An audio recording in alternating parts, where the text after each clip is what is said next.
جو اللہ کا ہو جاتا ہے پھر ہر چیز اس کی ہو جاتی ہے، اس لیے آپ بھی اللہ کے ہو جائیے، ہر چیز آپ کی ہو جائے گی۔ اور جو اللہ کا نہیں ہوتا ہے تو سمجھو میرے عزیزو اس کا کچھ نہیں۔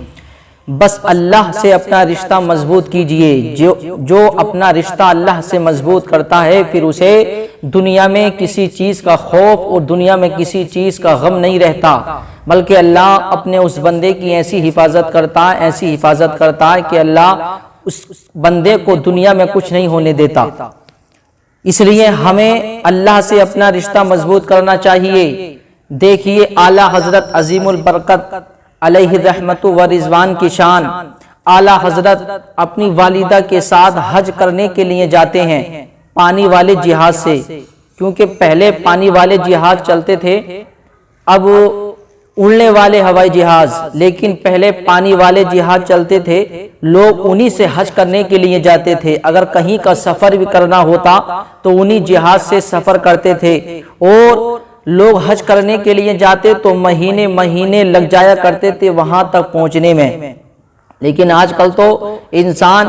4 یا 4.5 گھنٹے میں وہاں پہنچ جاتے ہیں، لیکن پہلے مہینے مہینے لگ جایا کرتے تھے وہاں پہنچنے میں، کیونکہ ہوا جدھر کی چل گئی جہاز ادھر کوئی ہو گیا، ہوا کا رخ ہے جہاز کا رخ بھی ادھر کوئی ہو جایا کرتا تھا۔ میرے عزیزو اب ہمیں اللہ کا شکر ادا کرنا چاہیے، اللہ نے ہمیں اتنی ساری نعمتوں سے نوازا۔ اعلیٰ حضرت عظیم البرکت علیہ رحمت و رضوان حج کرنے کے لیے اپنی والدہ کے ساتھ جا رہے ہیں۔ دیکھیے اللہ کا جو ہو جاتا ہے پھر اللہ اس کی کیسی حفاظت کرتا ہے۔ اعلیٰ حضرت اپنی والدہ کے ساتھ حج کرنے کے لیے جا رہے ہیں۔ عزیزان گرامی، جیسے ہی آپ پانی والے جہاز میں بیٹھے، اور بھی آپ کے ساتھ بہت سارے لوگ اسی جہاز میں بیٹھے ہوئے ہیں، عزیزان گرامی ایسا طوفان آیا کہ جو جہاز کو چلانے والا ملہا اس نے اعلان کر دیا کہ لوگوں اپنی حفاظت خود کرو، اپنے سامان کی حفاظت کرو، کیونکہ ہماری جانوں کو خطرہ ہے، جہاز کو بھی خطرہ ہے، اپنی حفاظت خود کرو۔ اعلان کر دیا ملہ نے کہ اے لوگوں اپنی حفاظت کرو، اپنے سامان کی حفاظت کرو، کچھ خطرہ ہے۔ عزیزان گرامی اب اعلیٰ حضرت عظیم البرکت اسی جہاز میں بیٹھے ہوئے ہیں، آپ کی والدہ بھی اسی جہاز میں بیٹھی ہوئی ہیں، لیکن اعلیٰ حضرت تسبیح پڑھنے میں مشغول ہیں۔ آپ کی والدہ نے کہا کہ بیٹا دیکھو ملہ نے اعلان کیا ہے کہ جہاز کو خطرہ ہے، اپنی حفاظت کرو، اپنے سامان کی حفاظت کرو۔ تو اعلیٰ حضرت عظیم البرکت ارشاد فرماتے ہیں میری والدہ گھبرانے کی ضرورت نہیں ہے، جہاز کو کچھ نہیں ہوگا، ہمیں بھی کچھ نہیں ہوگا، جو اس میں بیٹھا ہوا ہے انہیں بھی کچھ نہیں ہوگا، کیونکہ میں نے اس میں سوار ہونے سے پہلے، اس میں بیٹھنے سے پہلے گھر سے چلتے وقت میں نے دعا پڑھ لی ہے، کیونکہ دعا میں اتنی برکت ہے۔ آقا علیہ السلام کا فرمان ہے جو شخص سفر میں جانے سے پہلے سفر کی دعا پڑھ لیتا ہے، جو دعا پڑھ لیتا ہے دعا کی برکت سے اللہ پھر اس کی حفاظت کرتا ہے۔ اس لیے ہمیں کچھ نہیں ہونے والا، میں نے دعا پڑھ لی ہے، اے میری والدہ گھبرانے کی ضرورت نہیں ہے۔ تو آپ کی والدہ کہتی ہیں بیٹا ملہ نے اعلان کر دیا ہے کہ اپنی حفاظت خود کرو، اپنے سامان کی حفاظت کرو، ہمیں خطرہ ہے۔ عزیزان گرامی پھر ایسا طوفان آیا کہ جہاز ڈوبنے ہی والا تھا، اعلیٰ حضرت سے کہا گیا کہ آپ ہی کچھ کریے۔ تو میرے عزیزو دیکھیے نبی کے دیوانے ہیں اعلیٰ حضرت عظیم البرکت پھر مدینے کی طرف کو رخ کر کے پڑھنا شروع کر دیتے ہیں، آنے دو یا ڈبو دو اب تو تمہاری جانب، آنے دو یا ڈبو دو اب تو تمہاری جانب، کشتی تمہیں پہ چھوڑی لنگر اٹھا دیے ہیں، آنے دو یا ڈبو دو اب تو تمہاری جانب،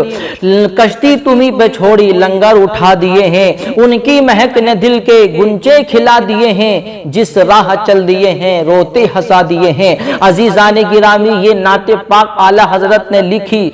جہاز میں بیٹھے ہوئے پڑھی مدینے کی طرف کو رخ کر کے۔ تو عزیزان گرامی اعلیٰ حضرت نے جیسے ہی نعت پاک پڑھی اور اعلیٰ حضرت کہتے ہیں کہ یا رسول اللہ اب تو ہمارا رخ آپ کی طرف ہے، اب تو ہم آپ کی بارگاہ میں آ رہے ہیں، اب آپ چاہیں ہمیں بلا لیں، یا رسول اللہ ہم نے کشتی آپ کے حوالے کر دی ہے، یا رسول اللہ آنے دو یا ڈبو دو اب تو تمہاری جانب، کشتی تمہیں پہ چھوڑی لنگر اٹھا دیے ہیں، یا رسول اللہ اب ہم آپ کی طرف آ رہے ہیں، یا رسول اللہ نظر کرم کر دیجئے کہ اعلیٰ حضرت عظیم البرکت نے جیسے ہی یہ نعت پاک پڑھی تو وہ جہاد صحیح سالم جدہ پہنچ گیا اور تمام لوگ صحیح سالم جہاد سے مدینہ منورہ پہنچ گئے۔ تو میرے عزیزو دیکھیے اللہ والوں کی یہ شان ہوتی ہے، جو اللہ سے محبت کرتا ہے پھر اللہ اس کی ایسی حفاظت کرتا ہے، کیونکہ نبی کا فرمان ہے، نبی کا فرمان